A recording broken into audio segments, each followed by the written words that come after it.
नमस्ते दोस्तों। देश में बड़ी सर्दी पड़ रही है, लेकिन अयोध्या में किस्से और कहानियों का बाजार गर्म है। जिस तीव्र गति के साथ वहाँ पे मंदिर का निर्माण हो रहा है, उसी गति के साथ वहाँ पे किस्से और कहानियों का भी निर्माण हो रहा है। इसी कड़ी में कहानी निकलकर सामने आई है कि अयोध्या का विकास आज तक इसलिए नहीं हुआ क्योंकि शहर को माता सीता का श्राप था। क्या वाकई माता सीता का श्राप था अयोध्या को, या श्राप किसी और को था? इस बारे में आज हम चर्चा करेंगे थोड़ा विस्तार से। मेरा नाम है संदीपन शर्मा और आप देख रहे हैं आपका और मेरा चैनल i24। अगर आपको ये कहानी पसंद आए, अगर आपको ये विवरण पसंद आए, आप कृपया इसे लाइक और सब्सक्राइब कीजिएगा। तो दोस्तों, अयोध्या राजवंश के एक मेंबर हैं बिमलेंद्र मोहन प्रताप। उन्होंने एक टीवी चैनल को एक इंटरव्यू में कहा कि अयोध्या भारत का टॉप शहर आज तक शायद इसलिए नहीं बन पाया क्योंकि माता सीता ने वनवास में जाने के कारण शहर और उसके लोगों को श्राप दिया था कि आपका डेवलपमेंट कभी नहीं होगा। लेकिन दोस्तों, ये श्राप की कहानी पूर्णतया गलत है। इसका जिक्र किसी भी तरीके से किसी भी ओरिजिनल रामायण में नहीं किया गया है। सीता जी के वनवास जाने का सबसे पहला विवरण होता है वाल्मीकि कृत रामायण में, और वह भी उत्तरकांड में। अब दोस्तों, उत्तरकांड को भी लेकर तरह तरह के विचार और मतभेद हैं। कुछ लोग कहते हैं कि ओरिजिनल जो रामायण है वाल्मीकि की, उसमें उत्तरकांड बाद में जोड़ा गया और ये वाल्मीकि की खुद की रचना नहीं है। उत्तरकांड यानी रामायण का वो भाग जिसमें भगवान राम के रावण वध के बाद अयोध्या में लौटने के बाद का वर्णन है।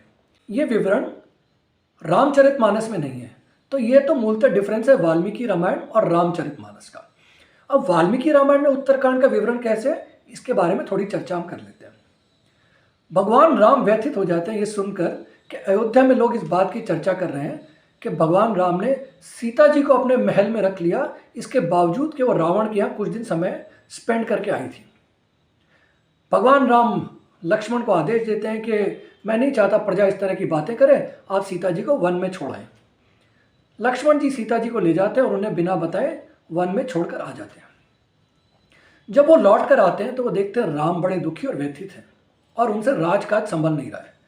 तब वो उन्हें बताते हैं कि आप व्यथित ना हो, आप दुखी ना हो, क्योंकि आपको श्राप था पिछले जन्म का।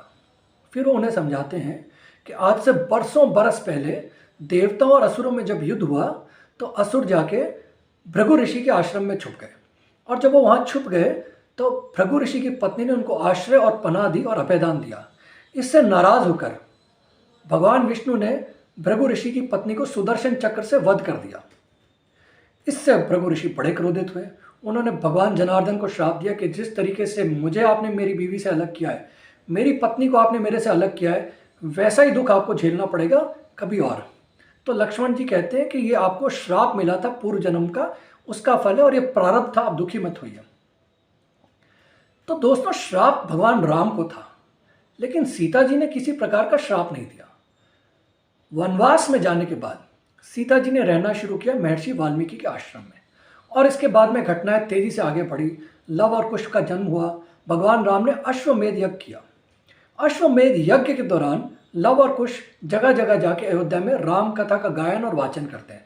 उसे सुनकर उन्हें भी राम दरबार में बुलाया जाता है, और उसी यज्ञ के दौरान वाल्मीकि ऋषि सीता जी को लेकर वापस राम जी के दरबार में आती हैं। सीता जी को देखते राम जी फिर से व्याकुल हो उठते हैं, उनका मन व्यथित हो उठता है।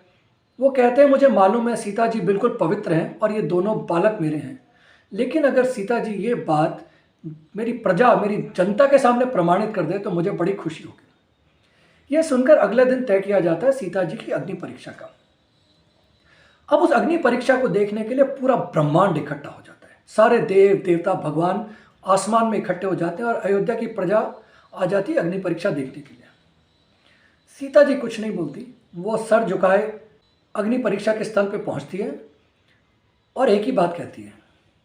अब मैं संस्कृत का तो पंडित हूं नहीं, लेकिन मैं आपको वाल्मीकि रामायण में जो इस संदर्भ में जो उन्होंने लिखा है वो मैं पढ़ के सुना देता हूं।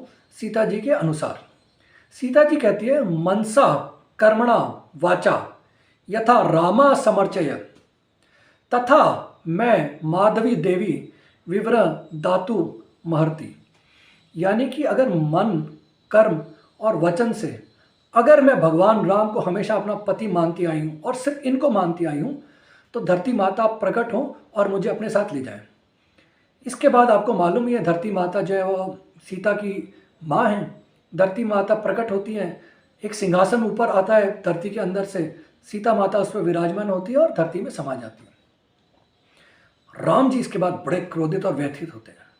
वो धरती से कहते हैं, आप मेरी सीता जी को मेरे से ले गई, अगर मैं 7 समुंदर पार जाके सीता जी को ला सकता हूँ वापस, तो मैं धरती से भी वापस ला सकता हूँ। इससे पहले मेरा क्रोध जागृत हो जाए, आप मेरी सीता जी को लौटा दें, अन्यथा मैं क्रोध में इस धरती का सर्वनाश कर दूंगा और यह जलमग्न हो जाएगी। ऐसा सुनकर जो देवता होते हैं, भगवान होते हैं, राम जी को याद दिलाते हैं कि याद करिए, स्मरण करिए, आप भगवान विष्णु का अवतार हैं और ऐसी बातें आपको शोभा नहीं देती। अब आपका सीता जी से मिलन बैकुंठ में ही होगा। तो दोस्तों, ये है विवरण सीता जी के वनवास में जाने के बाद उनके धरती में ग्रेसफुली समा जाने का। उन्होंने ना कोई कठोर वचन कहा, ना कोई कटु बातें कही, ना कोई श्राप दिया।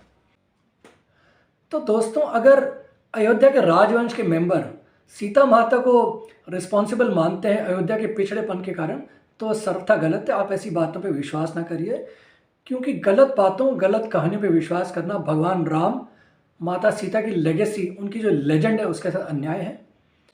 तो दोस्तों, ये तो थी सच्चाई रामायण से जुड़े श्राप और अयोध्या से जुड़े श्राप की। उम्मीद है आपको पसंद आई होगी।